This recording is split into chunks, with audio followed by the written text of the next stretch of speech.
So Yeah. welcome to the episode 4 of Just the Facts. We are so glad you joined us. And hi, everybody on Facebook Live. Thank you guys for joining us. And if you're watching the recording, thank you as well. We got some awesome special guests who will introduce in just a few moments. So Bob, we're talking today, we kind of titled it, you and I titled it Garbage In, Garbage Out, talking about data, bad data. We got all kinds of it in dealerships. No one right? seemed to like that title, though, sir. People give like crazy email addresses and wrong phone numbers, and they just don't want to be contacted sometimes. So we want to look at that. But I also want to know from you, because you were at a dealership for several years. I won't say how many years, but a long time. You were at a dealership. And when you were there, what keeps customers coming back, and what are some of the things that keep them away? Like, does coffee and donuts really work? Along with hot dogs and balloons. Those are traditional, right? It is funny. That's the $1 million question, because it changes, right? And it certainly has changed with the new generation of buyer. It certainly has changed with COVID and everyone's paranoia for getting out and about and greeting and being with people. It takes a lot of work, quite frankly, but at the end of the day, your own internal resources are your best resources, right? So anything you can do to keep a customer is always a better business proposition than trying to find new ones, right? Both economically, workload wise, enthusiasm wise, rapport wise, everything's better when you can keep them instead of having to constantly find brand new ones, which is kind of where today comes from, right? Every dealer has a DMS system, right? A customer management system, whatever you want to call it. We were going to call this garbage in, garbage out, because everyone gets excited when they have, thousands and thousands of customers in there, but it's not so easy to cultivate, right? It takes a lot of time, a lot of work, which we're going to talk about today. So very excited about today. Me too. I think it's going to be great. And so how important really is customer loyalty? I know on the surface, like, yeah, of course that's important, but sometimes customers just don't come back. And so how important is that loyalty? What are a couple of tips that you have right out of the gate here that people can get used to bring customers back in? Well, the old adage is it's cheaper to keep them than to replace them, right? And at the end of the day, it's just better business. When you get a customer, it's one thing to sell them a car, right? That's one and done. Truth is, you might have lost money on that sale. That is still a perfectly good business decision that dealers will make. So say you did that, say you lost money selling a car. Well, if you don't get that customer back in, if you don't get them in through service, if you don't get them coming back to buy their next car, that was just a lost proposition, right? So being able to retain a customer, first and foremost, is being able to have them return and use your service in your parts department, right? There's economic gain to be made there. If you get that to start taking place, ultimately, if they go and do business with you again, that trade-in at that point is worth a lot more money. It's a higher quality vehicle if your dealer's managed to take care of it its whole life, right? So cultivating your customer base, keeping in touch with them, making sure they stay happy. And listen, no such thing as 100%, right? You're not going to keep them all. You're not going to keep them all happy. That's just the nature of being a business. But for every 1, 2, 3, 4 points of gain that you make in customer retention, it has a huge economic lift. So you and I have done a lot of training, and we've done a lot of studying over the last 9 months, and since COVID hit, and it's with the stay-at-home orders and the way customers are shopping today. What are some of the differences that you may see with customers that might stay with things as things get better? Now, vaccines out, which is awesome, and as things start to really get back to somewhat normal, what do you think are some of the things that might stay when it comes to customer retention? Well, being able to allow the consumer to do more prior to visiting the dealership is something that's going to stay, right? We knew that was going to happen with the newer generation of buyer anyway. They just preferred to do it online, at least as much as they could. But the feel of the wheel and the thrill of going to the dealership and being able to do business, they still tell us to this day, consumers still tell us that going to that dealership is a key part of the decision-making process. It's a big decision. In most Americans' lifetime, it's the second most expensive purchase they'll make, right? Short of the home or a business maybe. So it needs to have a certain feel to it, right? Even if they're buying online, it still has to be an event. It has to be an emotional purchase. And so part of it's going to change for good, right? They're just simply as we become better at dealers, as doing business online, and as we provide information needed up front, look back just 10 years ago with the amount of information we give them today, it's 10x, right? That's not going to go away. And consumers are going to want to be able to do more online. What they've never liked is spending 4 and 5 hours at the dealership, right? Then it became the thrill's gone, the fun's gone, and it's nerve wracking. That's the part they didn't like. So being able to do some of that online and make that experience at the physical dealership better, that's the way to do it. But the physical dealership, in my opinion, based on what consumers tell us and my own experience, the dealership's not going to go away. There's still that element of the thrill. Everyone can remember when they went and picked out a car. Everyone can remember when they went and got a car. It's a thrill of a lifetime. It's a moment in a lifetime. So true. So true. So if you're new to us watching today on Facebook Live or on our live feed in Zoom, this is not a Carfax commercial. We don't do these to really talk about Carfax product. We've got a great product and a great company, but we do this to really give you some industry insights. And we always bring in some experts. So Bob, we've got a couple experts today. And I say a couple, we haven't done this before. No, it's first time. We've only done one at a time. So we have got two today. So double the benefit of watching this today. So who do we have? When we knew we were going to talk about this, one person came to mind, and that's our good friend and partner at Germain Auto Group, Kniff. Kniff was going through this very experience trying to cultivate their own client base, their own customer base, if you will. Went and, like everyone experiences at DMS, as a nightmare of bad data. So he reached out, right? And he reached out to a company called Outsell. So we're going to have them both on today, right? And quite honestly, this is different. We went with Kniff's request to bring him on board with Outsell, because Outsell can tell the story better than anyone, but Kniff can share with the experience as a dealer, right? So with that, why don't we welcome them on in? Come Mr. on in. Guy Super from Outsell, Mr. Guy Super, and Shaun Kniffin from Germain Auto Group. Welcome, gentlemen. Hey. They've been hanging out in the background waiting for us to stop babbling. Right? But guys, the one thing we wanted to ask right off the bat, you heard us talk about it a little bit, and that's the importance of being able to work your customer base and keep them happy and cultivate them. Obviously, that's your best source of customers.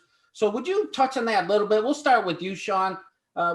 You're part of that big auto group, a big successful auto group at that. How critical is it to keep that customer base engaged? Well, it's ultimately it's the future of our business. We have been working on this project with Outsell for about a year and a half now. And a couple of years ago, John Milashenko, our COO, and I started talking about how do we create an effective communication strategy that keeps in touch with customers with intelligent, smart, engaged content. Instead of just sending out communications of like, we want to sell you a car, we want to buy you a car. Yeah. And we started down that path. I was talking to companies around customer data platforms, and Guy and I hooked up one day, and we used to call them the I-71 conversations, because I would call him and we'd talk for an hour and a half as I was traveling back from Dayton back to Columbus. And eventually this whole idea of developing a customer data platform with Outsell became reality. And Guy, it was 1 year ago that we flew to Minneapolis with a couple of our GMs to really entrench ourselves and put the final ink on this deal. But the overall communication strategy that we wanted to develop was to really kind of keep in touch with customers without having to go back out and keep fishing. We're a 70-year-old company. There's no reason that we would have to continue to spend money on advertising when everybody already knows your name. So why not keep the customers that we have engaged with us because of the brands we represent? And that's what's kind of started the whole journey for us. That makes a lot of sense, and we certainly want to listen to y'all's story. We do have one other question before we turn it over to you guys. Traditionally, and this is where dealers say they struggle, traditionally anything coming from the dealer, or even the manufacturer from that point, right? The consumer automatically associates that you're indeed trying to sell them something. So if you do that too often, next thing you know, they ignore you altogether. right? So there's that fine line between staying in touch and wearing them out, right? So would you just touch on that real quick, and then we'll just turn it over to you guys. You got a wonderful story to tell, and we'd certainly like to hear it. Yeah, Guy, if you want, I'll comment on that. Yeah. So, developing campaigns within the platform is definitely within its scope of capabilities. What's amazing about the platform is its ability to sort of put a govern on that so that we don't overfarm the data. And we saw that recently with one of our stores where the managers were going in and developing campaigns based around the inventory that they have and matching it up with customers who were most likely going to be interested in those specific cars. What was interesting about it is that the platform governed it back so that we didn't send them an email because they had already been communicated with within a certain time period. Yeah. That doesn't mean we can't do it again, but for now they were off limits. So that was very important for us to see, and we saw that in action, which keeps our engagement rates high, keeps our opt-outs low, and keeps people coming back to us and reopening the content that we're sending them.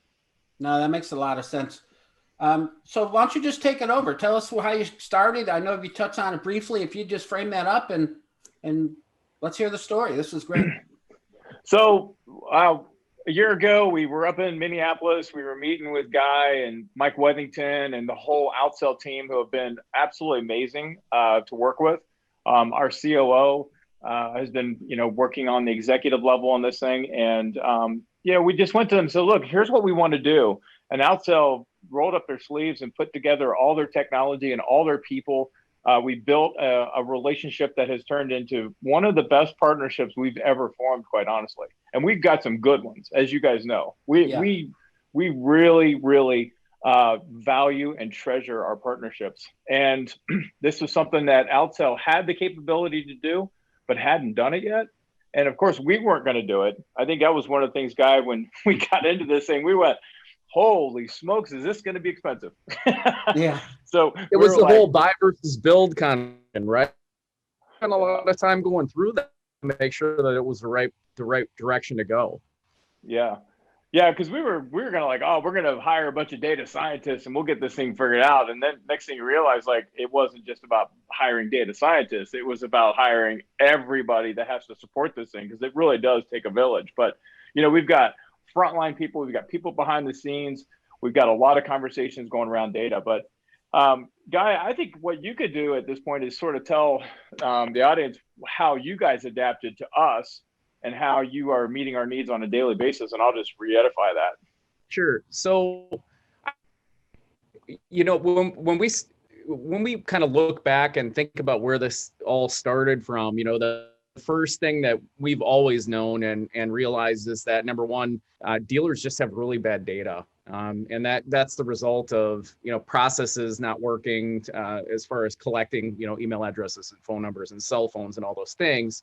But also over time, everybody really struggles with keeping that clean and getting it unsiloed. You've got your CRM database over here, MS over here, and none of them talk to each other very well.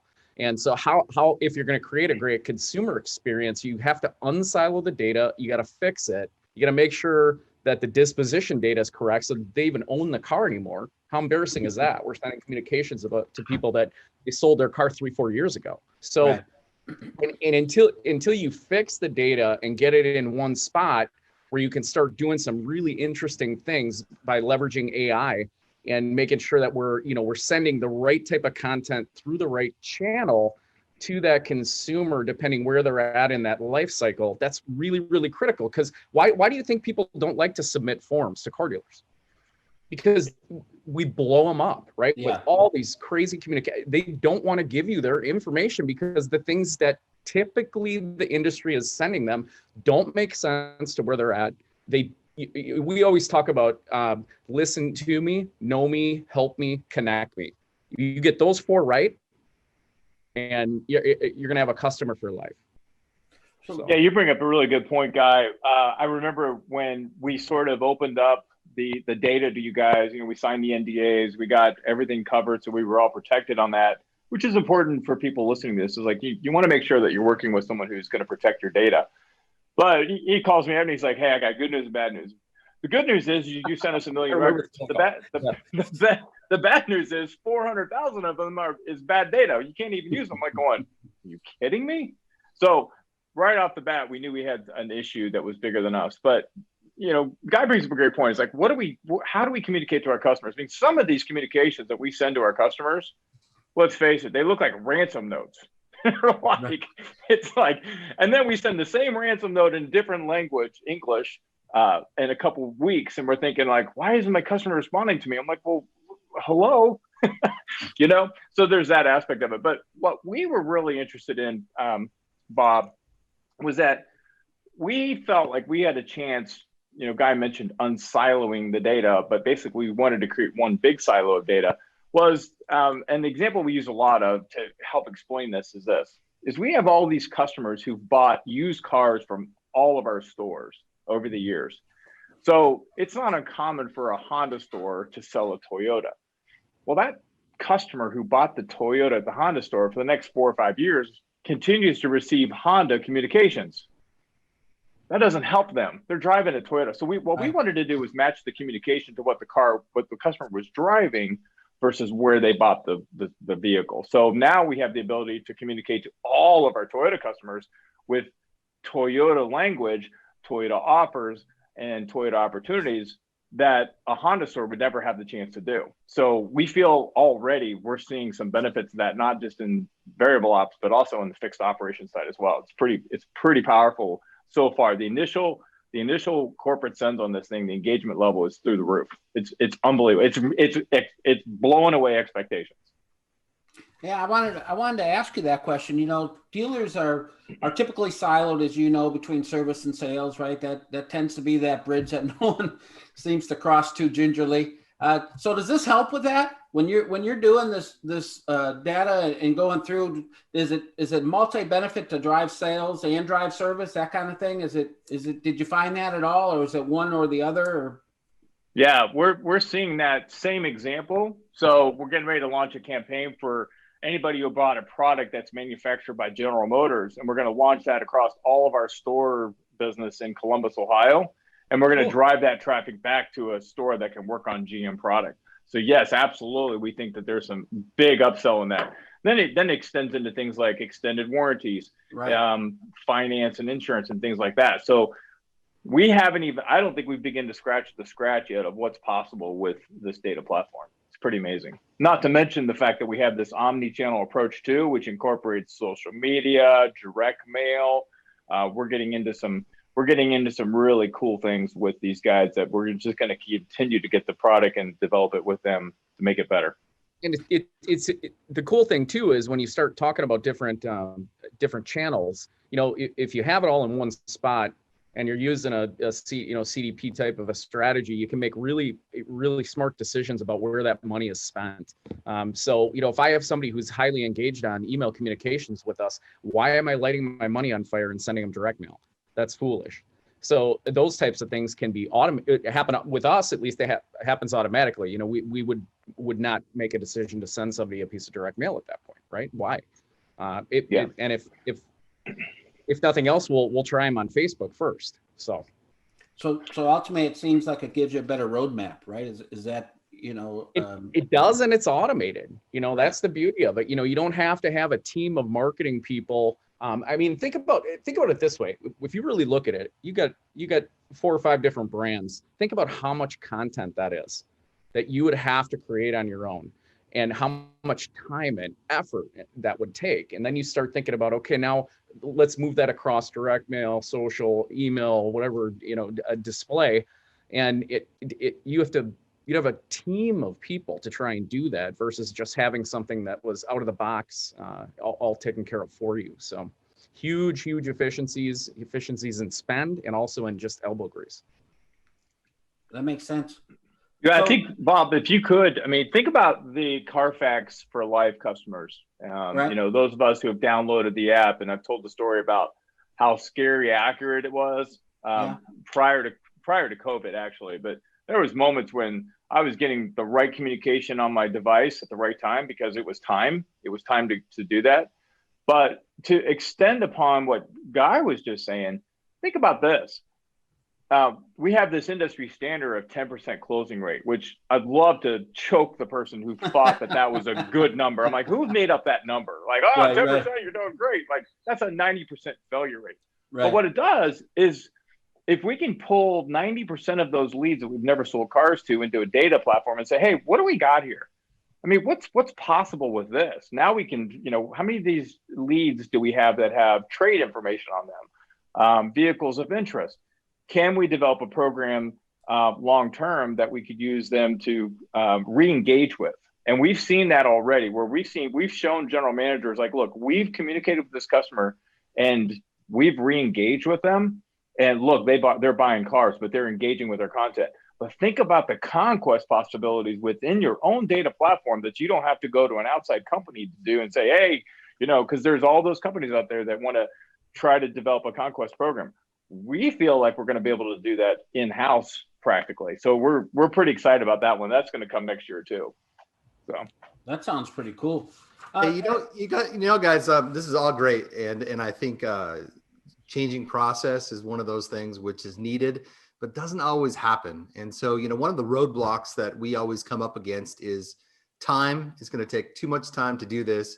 And then it's going to cost me too much. I think Niff, you even said, it's like, this is going to cost us a fortune. So what do you do with those roadblocks, those objections where someone says, it's just going to take us too much time and we're fine the way we are? Oh, that's a recipe for failure. Oh my gosh. Yeah. No, that's not us. Is it too expensive though? We did a study with Experian and a company called RXA. It was 5.6 million consumers, I believe, 960 car dealerships. And we looked at 18.7 million transactions over the course of a 3.5 period. And we found some pretty interesting stuff. This is not a small study. This is massive. I'd argue one of the biggest ones that anyone's done in automotive. And we found, I think the three most interesting things were a 65% higher chance of the customer coming back and repurchasing. What's that worth, right? A $427 incremental profit per customer increase, because those people, you get them coming back, right? Whether it's to another store in your group or the same store where they originally came in, they're worth a lot more money. And a 25% increase in service visits overall over 3 years. So if you think it's too expensive, I can't. I'm not. It's not. Right. I totally. I mean, that has been revolutionary for us. Look, I'm not going to tell you how much Steve Germain approved for us to spend on this, but we came in way under budget. It's the ROI that comes from a measurable ROI that we can say is deliberately part of a multi-touch attribution strategy as well, because we know that whatever we're sending out through Outsell is only reinforcing whatever perception or reputation of customers that have with us, that have bought cars from us, that have never bought cars from us, that have heard about us but haven't done business with us, or would like to do business with us. So there's a lot of good things where we're touching customers with the right communication strategy. So it's pretty cool. So when you have a communication strategy and marketing strategy all coming together and it's cohesive and there's collaboration and cooperation, man, a partnership is good. But we went into this thing knowing we were going to spend money. But look, how much money have we dropped this year not advertising and still grown our business is pretty exceptional. Truth is, our plan is to eliminate all of our Google ad spend, period. Like, why would we continue to fish in an ocean of all of that waste? It's just no thank you. We're done with that. It's sort of like when we had leads. Remember third-party leads from a couple, Auto USA and Dealix and all that? Yeah, 10% closing rate, $300 cost per sale. It's like those days, our average cost per sale across the group before COVID was less than $200. I can't imagine what it is now. It's way less. I probably need to run the math on that. That sounds pretty cool. We said that Carfax wouldn't give a commercial, but I want you to give a commercial. Like, what is it that Outsell does that can really help those dealers that are watching the recording, watching right now on Facebook Live and still attending? Sure. We feel like we want to. Our company goal. We want to transform the way consumers engage with brands by creating a really, really robust experience that we want to take all that away from the dealer. You don't need somebody logging into a software platform and pushing buttons and pulling levers and pulling segments and sending out ads and all these things. We want to do it all automatically, really efficiently, and across multiple channels to make sure that people they remember your brand. They're gonna come back and they're gonna buy from you because, like I said earlier, you listen to me, know me, help me, connect me. Those 4 things, and if that's really what we do. So cost savings, efficiencies with down staff. A lot of people had to lay some people off during COVID. We can flip a switch, turn on Outsell, and we kind of take care of all that stuff in the background for you. You can go to sleep at night. Thanks for sharing you guys' insights with us today. This was terrific. Yeah, thank you. Thanks for having us on. It was a lot of fun. Thank you guys so much. And thank you guys for tuning in. And we'll see you next time on Just the Facts. Bye, Stay everybody. safe, everyone.